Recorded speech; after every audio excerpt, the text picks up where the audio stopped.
the stalls above, but secretly, he was moving cords of wood, jars of preserved meat, and heavy quilts into the darkness below. The neighbors thought he was being lazy when he did UNT, join the autumn barn dances or the community harvest festivals. But John was obsessed with the barometer. He felt a pressure in his ears that told him the mild winters of the previous decade were an anomaly, a fluke of nature that had lulled the settlers into a false sense of security. He watched the birds leave early and noticed the thick coats the rabbits were growing, signs that the old-timers ignored in favor of their new, drafty wooden houses.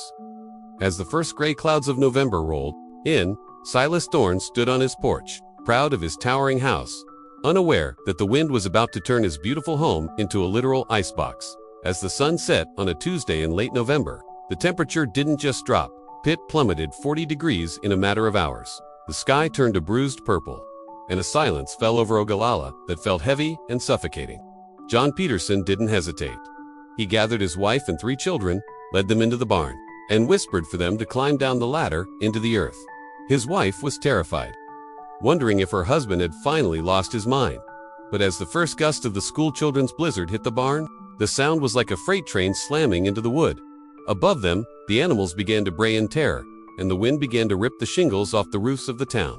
But down in the dugout, it was strangely, eerily silent. John pulled the trapdoor shut and bolted it from the inside, plunging his family into a world of flickering golden light and earthy warmth. They were safe for now.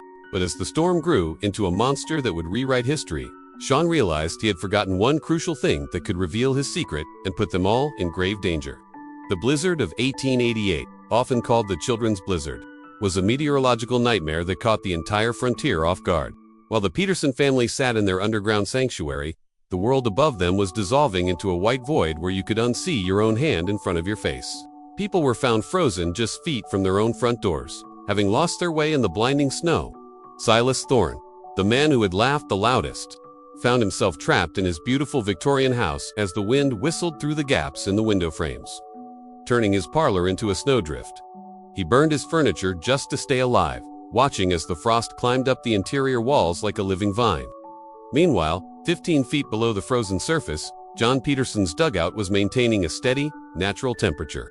The earth itself acted as an insulator, and the small wood stove John had installed was so efficient that his children were actually complaining about being too warm.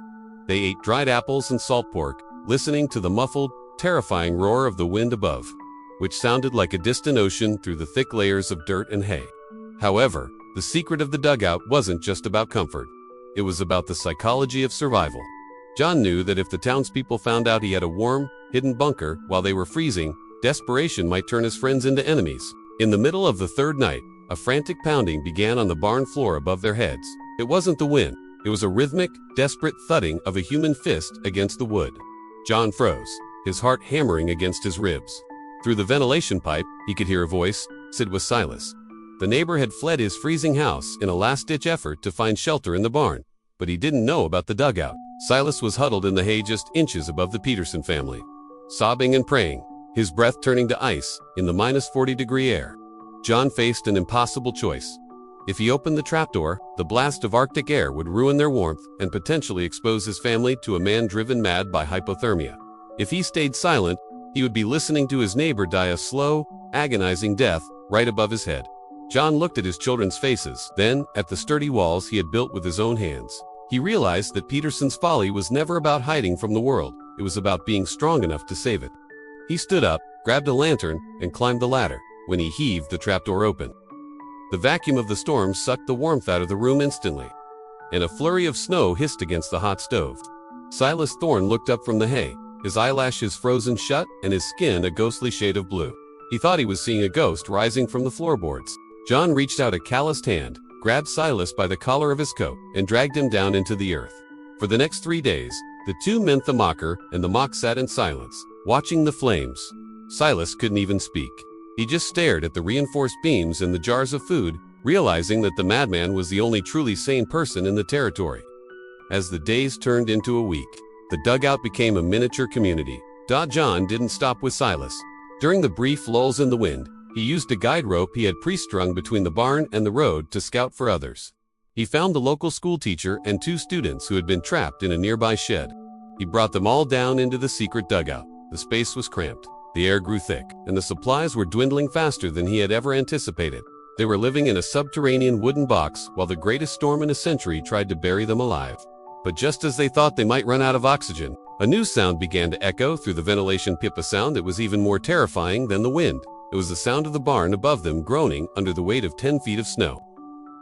The massive timbers beginning to crack like gunshots under the pressure of the drifts. The ceiling of the barn was collapsing. John Peterson realized that the very structure he used to hide his dugout was now becoming a deadly weight that could crush them all. The weight of the Nebraska snow was legendary, often piling up so high it covered the chimneys of houses, and now, thousands of pounds of ice and debris were pressing down on the secret chamber. John gathered the men and told them they had to shore up the dugout's ceiling immediately, using the very crates they had stored their food in and the spare lumber he had kept for repairs. They built a forest of support pillars inside the room. They worked in shifts, the heat from their bodies making the air humid and heavy. Above them, they could hear the horses in the remaining stalls screaming as the roof gave way. But there was nothing they could do for the animals. It was a battle for human life. For 2 more days, they lived in the dark, the only light coming from a single, flickering oil lamp as they listened to the world above them being flattened into a white wasteland. When the storm finally broke and the sun came out, the silence was even more deafening than the wind. It took the men 6 hours to dig an upward tunnel through the snow and the wreckage of the barn. When John Peterson finally broke through to the surface, he didn't see a town. He saw a moon. Ogalalla was gone, buried under drifts that reached the second-story windows of the few houses still standing. But as he climbed out, he saw his neighbors emerging from their ruins, pale and shivering. When the story spread of how John had saved nearly a dozen people in his crazy hole in the ground, the laughter stopped forever. Silas Thorne, who had lost his grand house and most of his livestock, stood before John and publicly apologized, admitting that he had been the fool. The secret dugout became a legend in Nebraska history, a testament to the idea that true wisdom often looks like madness to those who are prepared for the storm. Today, the story of John Peterson serves as a reminder that the loudest voices in the room are always the ones with the answers. Sometimes, the person digging in the dirt while everyone else is dancing is the only one who sees the clouds on the horizon. John's barn was eventually rebuilt, but he kept the dugout as a cellar, a permanent reminder of the winter of '88. If you ever find yourself in the Great Plains, looking out over those flat, endless fields, remember that some of the greatest survival stories aren't written in the sky, but deep in the earth, where a man's foresight proves stronger than the deadliest blizzard in history. It makes you wonder, what are we ignoring today that might require us to start digging our own follies? If you found this story of survival and grit as incredible as I did, make sure to hit that like button and subscribe to the channel. We dive deep into the forgotten stories of history's most misunderstood figures every single week. Which historical madmen should we cover next? Let me know in the comments below. And if you want to see more about the terrifying children's blizzard, check out the video on your screen right now. Thanks for watching, and stay curious.